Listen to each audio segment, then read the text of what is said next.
Puji Tuhan. Puji Tuhan. Haleluya. Selamat pagi Bapak Ibu Saudara yang kasih dalam Tuhan.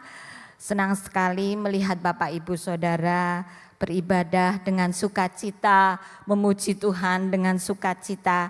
Dan sekarang kita akan mendengarkan kebenaran firman Tuhan. Puji nama Tuhan. Kita akan belajar tentang kesetiaan. Di minggu-minggu yang lalu selama sebulan kita belajar tentang kesetiaan. Dan ini adalah minggu yang terakhir. Kita akan melihat di dalam firman Tuhan yaitu kitab Amsal 19 ayat 22a. Amsal 19 ayat 22a. Saya rindu supaya Bapak Ibu Saudara semua membaca firman Tuhan ini ya. Setelah hitungan ketiga. 1, 2, 3. Yang diinginkan pada seseorang ialah ya. Saya bacakan sekali lagi. Sifat yang diinginkan pada seseorang ialah kesetiaannya. Ya. Kesetiaan itu sangatlah penting. Bapak Pendeta Ahamande almarhum pernah mengatakan di hadapan siswa-siswi sekolah Alkitab, beliau mengatakan bahwa lebih mudah seseorang untuk percaya kepada Yesus daripada mempertahankan percayanya. Itu artinya kesetiaan itu tidak mudah, saudara. Kesetiaan itu tidak gampang. Sulit ya saudara, tetapi kita mau sebagai orang percaya mau belajar setia. Ya, mau setia kepada Tuhan. Bahkan Tuhan sendiri itu sangat menginginkan kita untuk setia. Ya.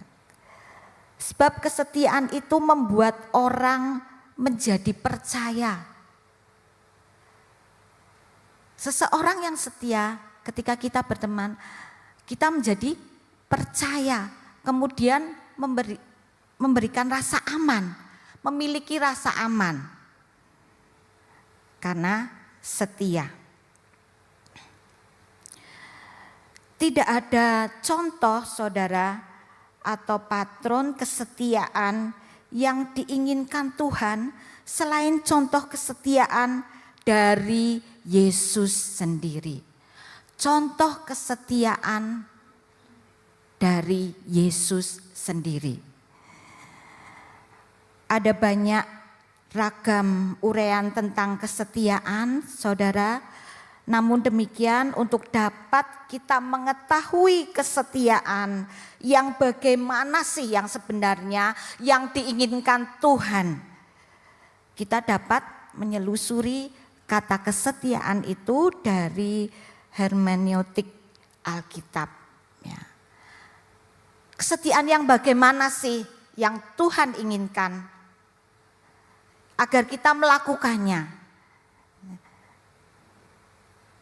Next. Kata setia dalam bahasa Ibrani di situ ditulis emunah. Bukan maimunah ya saudara, emunah. Yang artinya secara hurufiah itu berarti yang pertama kokoh, kemudian aman, keteguhan hati, loyal atau dapat dipercaya. Ini semua merupakan kata sifat. Jadi setia itu kata sifat. Ya, yang artinya tadi kokoh, aman, keteguhan hati, loyal, dapat dipercaya.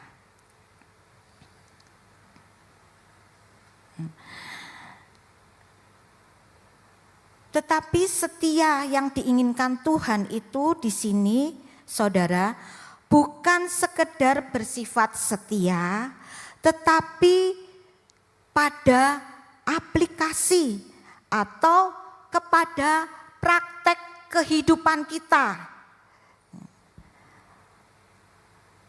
Jadi jangan cuman setia aja, tetapi kita lebih kepada aplikasi dalam kehidupan kita, kepada praktek hidup kita. Ya, saudara, Tuhan itu tidak menilai apa yang nampak, tetapi Tuhan melihat dampaknya. Ya, jadi Tuhan tidak melihat yang nampak saja, tetapi Tuhan melihat dampak, ya, dampak dari setia. Kata setia yang Tuhan inginkan itu bukan pada sifatnya, tetapi pada tindakannya, yaitu kesetiaan yang merupakan kata kerja, bukan kata sifat. Dan ini sudah dikhotbahkan Bapak Gembala. Jadi saya jelaskan, saudara, kalau setia itu adalah kata sifat. Tetapi kalau sudah diberi awalan dan akhiran ke dan an, kesetiaan itu merupakan kata kerja. Lanjut. Kata kesetiaan diterjemahkan dalam bahasa Ibrani KHESED, dibacanya adalah hesed. Dan dalam bahasa Yunani itu pistos, artinya kasih setia. Pistos artinya kasih setia. Jadi kesetiaan itu memiliki dua komponen atau dua hal yang menyatu, yaitu kasih dan setia. Ya.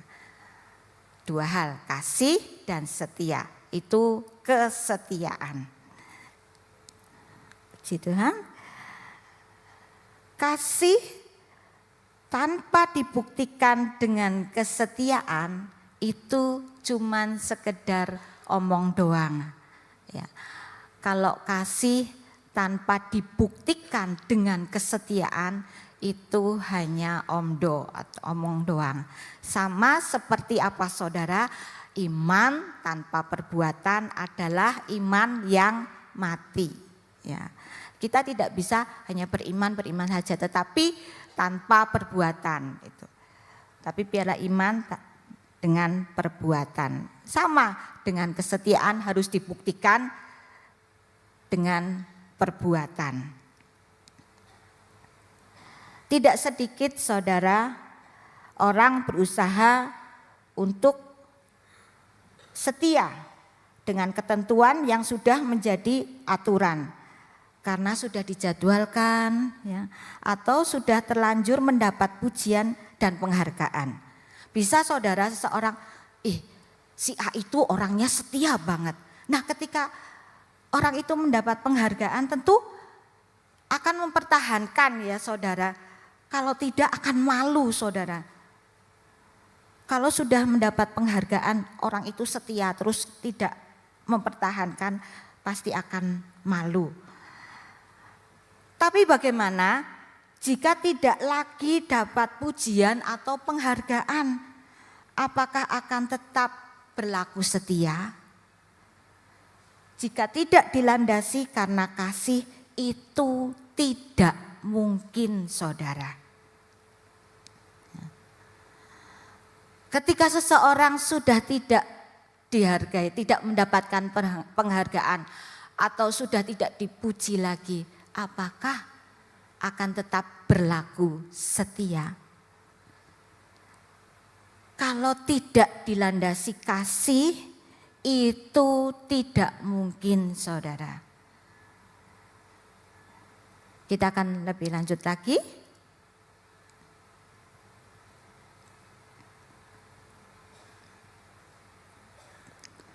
Kata pistos dalam bahasa Yunani itu akar katanya adalah pistis, yang artinya iman dan percaya. Jadi kasih setia adalah kesetiaan, itu di dalamnya terkandung iman dan kasih kepada Allah. Ya. Iman dan percaya. Jadi kasih setia adalah kesetiaan, itu di dalamnya terkandung iman dan kasih kepada Allah. Kesetiaan Yesus saat merendahkan diri, mengosongkan diri menjadi sama dengan manusia, menanggung penderitaan dan dosa manusia sampai Yesus mati di atas kayu salib. Itu bukan tanpa sebab, saudara, tetapi karena kasih Yesus kepada kita yang begitu besar, bukan karena kewajiban dari Bapa, bukan karena kewajiban dari Bapaknya, tetapi semata-mata dilandasi karena kasihnya kepada manusia. Yesus melakukan kesetiaan itu karena dilandasi kasih kepada manusia. Yesus mengasihi isi dunia ini. Yesus mengasihi, inilah yang menjadi landasan. Yesus setia kepada kita. Dia rela mati, mengorbankan dirinya di atas kayu salib, mati buat kita semua. Next. Kata pistos yang dalam bahasa Ibraninya adalah hesed, adalah kasih setia yang memiliki 4 landasan yang kuat, ya, 4 dasar yang kuat. Di sini saya akan mengutarakan hanya 4, saudara. Yang pertama yaitu iman dan kasih kepada Allah. Iman dan kasih kepada Allah, ini adalah landasan kesetiaan buat kita. Orang di luar Tuhan itu tidak punya iman dan percaya kepada Kristus. Apalagi mengasihi, tidak akan mungkin mengerjakan hal ini. Saudara, saya yakin dan percaya ketika saudara datang beribadah saat pagi hari ini, saudara memiliki iman dan saudara memiliki kasih kepada Allah, sehingga Bapak Ibu saudara setia beribadah. Amin, Bapak Ibu. Puji Tuhan. Iman dan kasih kepada Allah ini merupakan landasan untuk kita setia kepada Tuhan. Yang kedua yaitu ikatan perjanjian kasih dengan Allah. Ini landasan kesetiaan, yaitu ikatan perjanjian kasih dengan Allah. Jadi ada satu ikatan. Dalam Kejadian 6 ayat 18, nanti Bapak Ibu Saudara bisa baca di rumah. Kemudian Kejadian 9 ayat 9, Kejadian 15 ayat 18, Matius 26 ayat 28, Roma 11 ayat 27, Ibrani 7 ayat 22. Untuk setiap kata perjanjian, jadi di dalam ayat itu ada kata perjanjian, yaitu perjanjian antara Allah dan manusia. Baik di dalam perjanjian lama maupun perjanjian baru. Tadi ayat-ayat tadi kan ada yang di perjanjian lama dan perjanjian baru. Kata perjanjian di sini dalam bahasa Inggris itu ditulis covenant, bukan promise. Covenant adalah ikatan perjanjian yang tidak bisa dibatalkan kecuali karena kematian. Jadi covenant ini ikatan perjanjian yang tidak bisa dibatalkan, tidak bisa diganggu gugat ya, tidak bisa diutik-utik lagi. Kecuali karena kematian, tidak bisa dirubah. Jadi sama seperti hukum pernikahan, bahwa apa yang dipersatukan oleh Allah dalam penyatuan kasih setia itu tidak dapat diceraikan oleh manusia kecuali maut. Itu di dalam Matius 19 ayat yang ke-6, Markus 10 ayat yang ke-9. Jadi jelas ya Bapak Ibu, saudara yang kasih dalam Tuhan, landasan kesetiaan Tuhan bagi kita ini dilandasi karena ikatan perjanjian kasih dengan Allah. Dan di ayat-ayat itu yang tadi sudah saya ucapkan itu dalam Kejadian, Matius, Roma, Ibrani, itu adalah ikatan perjanjian Allah dengan manusia. Ini ditulis dengan kata covenant. Tidak dapat dibatalkan, tidak dapat dirubah, tidak bisa diotak-atik lagi. Dan di dalam hukum pernikahan, ya, di dalam hukum pernikahan itu sama ditulisnya dengan covenant. Tidak bisa diceraikan oleh manusia. Di dalam pernikahan itu tidak bisa diceraikan oleh manusia. Manusia itu siapa saja? Bisa kita sendiri, bisa orang tua, bisa hamba Tuhan. Ini ditulis covenant. Itu ikatan perjanjian kasih dengan Allah. Next, komponen yang ketiga adalah komitmen.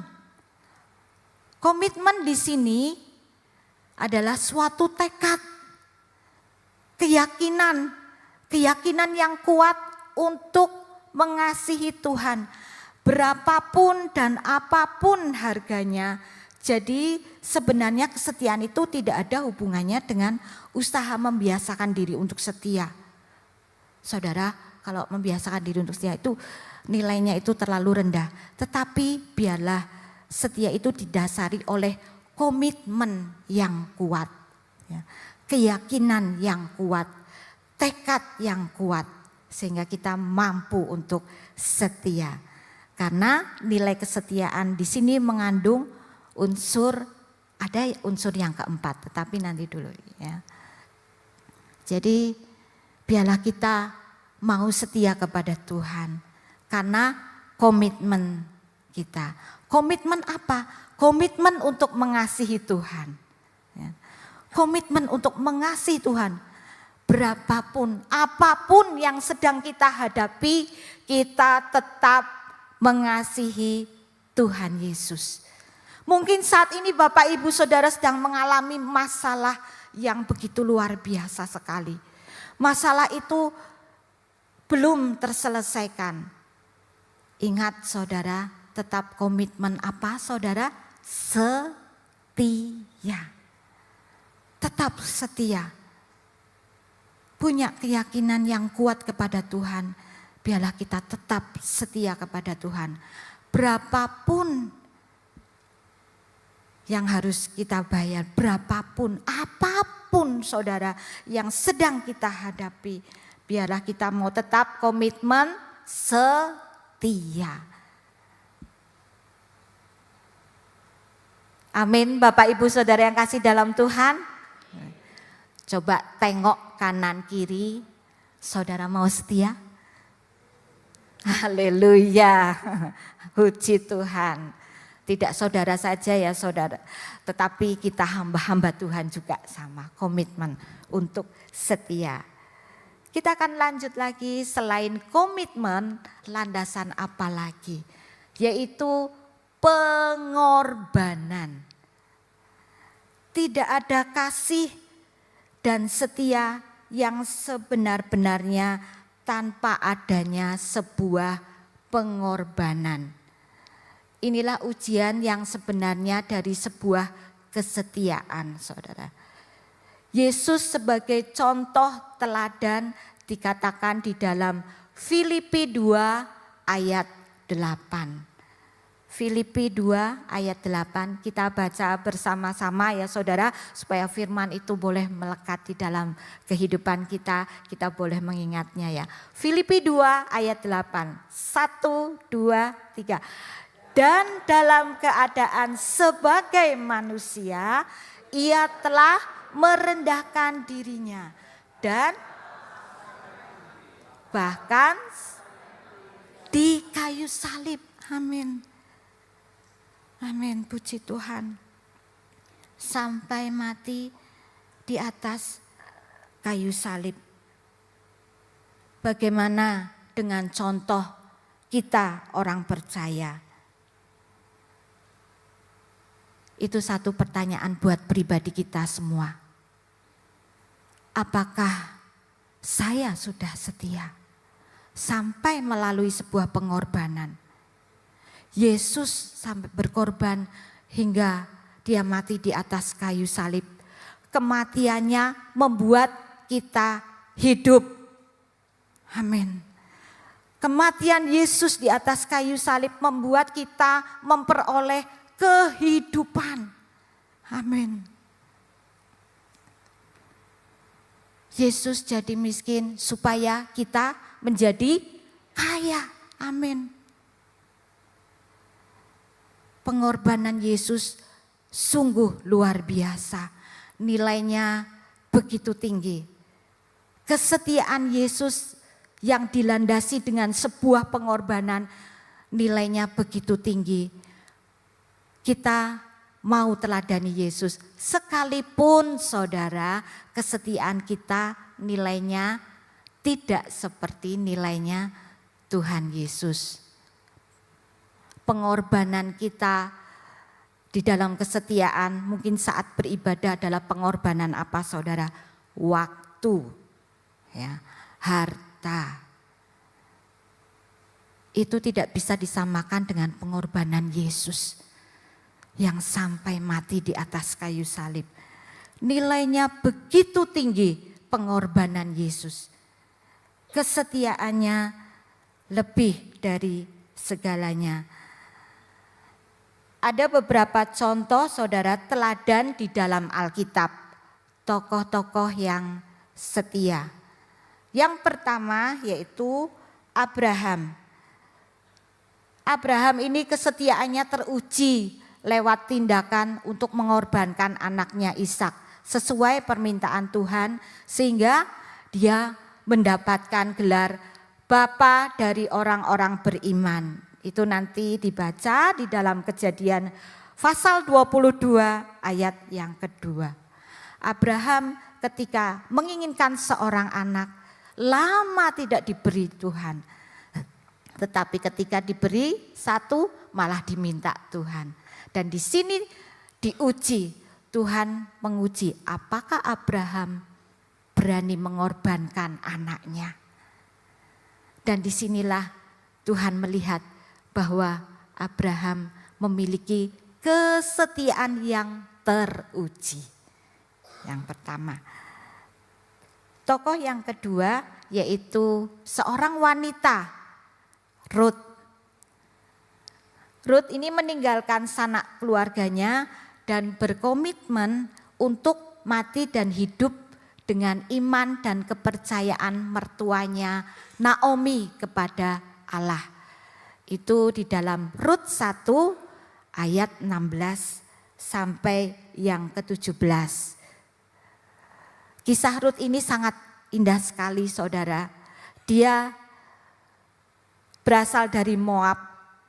Suaminya meninggal tapi dia tidak menikah lagi mengikuti mertuanya. Sekalipun mertuanya itu sudah tidak memiliki apa-apa.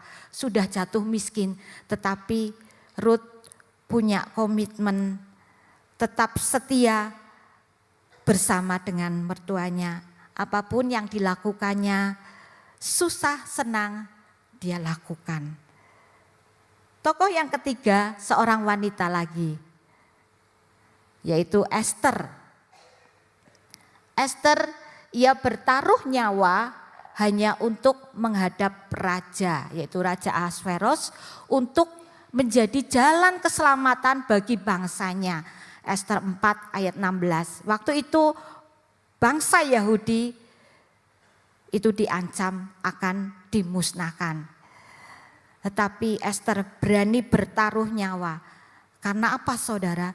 Ketika menghadap raja tidak diundang, ada hukumannya, bisa mati. Tetapi di sini Ester bertaruh nyawa. Dia doa puasa. Dia mengadakan puasa 3 hari, kemudian dia menghadap raja. Dan hasilnya bangsa Yahudi boleh diselamatkan. Ester ini memiliki sebuah pengorbanan yang luar biasa buat bangsanya. Dia sudah menjadi ratu, bukan berarti dia lupa setelah kedudukannya sebagai ratu, tapi dia mengingat bangsanya. Lanjut, tokoh yang selanjutnya adalah Ayub. Ayub yang semua kita sudah tahu, saudara, bagaimana dia bisa bertahan dalam iman meskipun Tuhan berdiam diri. Ketika iblis diizinkan menggocoh habis-habisan kehidupan Ayub. Yang tadinya dia kaya, kekayaannya habis dalam seketika itu juga. Dan itu diizinkan, tetapi Ayub tetap beriman kepada Tuhan. Sampai kepada istrinya pun berkata, "Yub, apakah engkau masih tetap menyembah Tuhan?" Tetap. Kemudian Ayub katakan, "Kamu ini seperti wanita, ya perempuan yang gila ya." Suruh Ayub sudah gak usah percaya Tuhan lagi, udah tidak usah beriman. Karena sudah mengalami yang begitu luar biasa. Kekayaannya habis, kekayaannya kemudian kesehatannya juga dirampas. Puji Tuhan, semua kesetiaan mereka teruji saudara melalui pengorbanan. Mereka tidak berubah setia. Baik Ayub, Ester, Rut, Abraham itu tidak berubah setia. Dalam situasi dan kondisi apapun. Namun dari semua contoh dalam Alkitab yang sangat mengesankan ini, tadi sudah ada 4 contoh, tetapi ada 1 contoh lagi yaitu kesetiaan SMA. Ya, kenapa saya singkat SMA? Sadrak, Mesak, dan Abednego. Kesetiaannya itu diuji melalui ancaman yang maut. Dimasukkan ke dalam api karena menolak menyembah patung emas Nebukadnezar. Kita tidak mengalami seperti ini ya saudara, tetapi pemuda-pemuda ini Sadrak, Mesak, Abednego mendapat ancaman akan dimasukkan ke dalam dapur api ketika tidak mau menyembah patung Nebukadnezar. Dan 3 pemuda ini tetap mempertahankan imannya. Imannya menjadi teruji. Tidak ada gunanya saudara kalau mereka itu saat berbicara kepada raja, tidak ada gunanya kami memberi jawab kepada tuanku dalam hal ini. Jika Allah kami yang kami puja sanggup melepaskan kami, maka ia akan melepaskan kami dari perapian yang menyala-nyala itu. Dan dari dalam tanganmu ya raja, tampil seandainya tidak. Hendaklah tuanku mengetahui ya raja bahwa kami tidak akan memuja dewa tuanku dan tidak akan menyembah patung emas yang tuanku dirikan. Itu di dalam Daniel 3 ayat 16 sampai 18. Ya. Jadi sekalipun Tuhan tidak menolong dia, tapi tetap imannya kepada Tuhan. Mereka itu memiliki komitmen untuk kasih setia sampai akhir meskipun nyawa menjadi taruhannya. Komitmen mereka seperti apa yang dinyatakan oleh Paulus dalam Roma 8 ayat 35. Selanjutnya Roma 8 ayat 35, firman Tuhan mengatakan, kita baca bersama-sama saudara. Yo, mari kita baca. Roma 8 ayat 35, 2, 3. Siapakah yang akan memisahkan kita dari kasih Kristus? Penindasan atau kesesakan atau kelaparan atau ketelanjangan atau bahaya atau pedang? Jawabannya jelas, tidak ada yang dapat memisahkan mereka dari kasih setianya kepada Tuhan. Kita semua orang yang percaya di akhir zaman ini tidak menghadapi apa yang dihadapi mereka. Ya. Tantangannya berbeda, saudara. Tantangan kita berbeda dengan yang dihadapi Sadrak, Mesak, dan Abednego. Untuk itu marilah saudara kita berkomitmen dari mulai yang masih yang gampang dikerjakan saudara. Kita melakukan kesetiaan dengan apa yang mudah dikerjakan.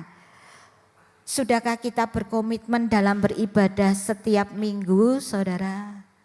Itu koreksi buat kehidupan kita. Pribadi lepas pribadi. Tidak usah dijawab, tetapi biarlah bertanyalah. Koreksi dalam kehidupan kita. Apakah saya sudah beribadah, berkomitmen beribadah setiap minggu? Kemudian apalagi, sudahkah kita berkomitmen untuk melayani? Mungkin Bapak Ibu Saudara tanya, saya ini gak bisa apa-apa loh. Saya mau melayani apa ya? Tetapi di dalam pekerjaan Tuhan melayani itu apa saja yang bisa kita kerjakan.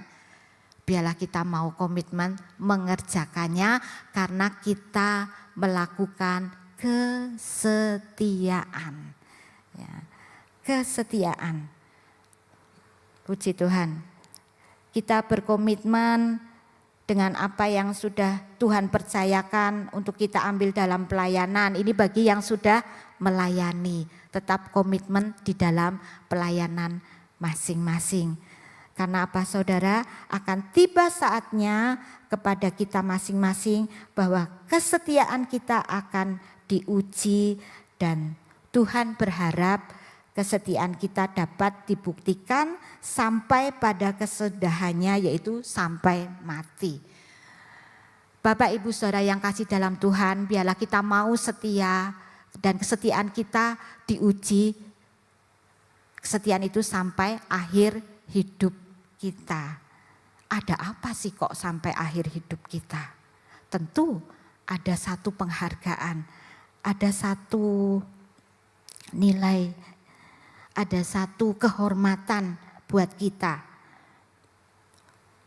Tuhan itu berharap kesetiaan kita itu dapat dibuktikan sampai kesudahannya, yaitu sampai mati.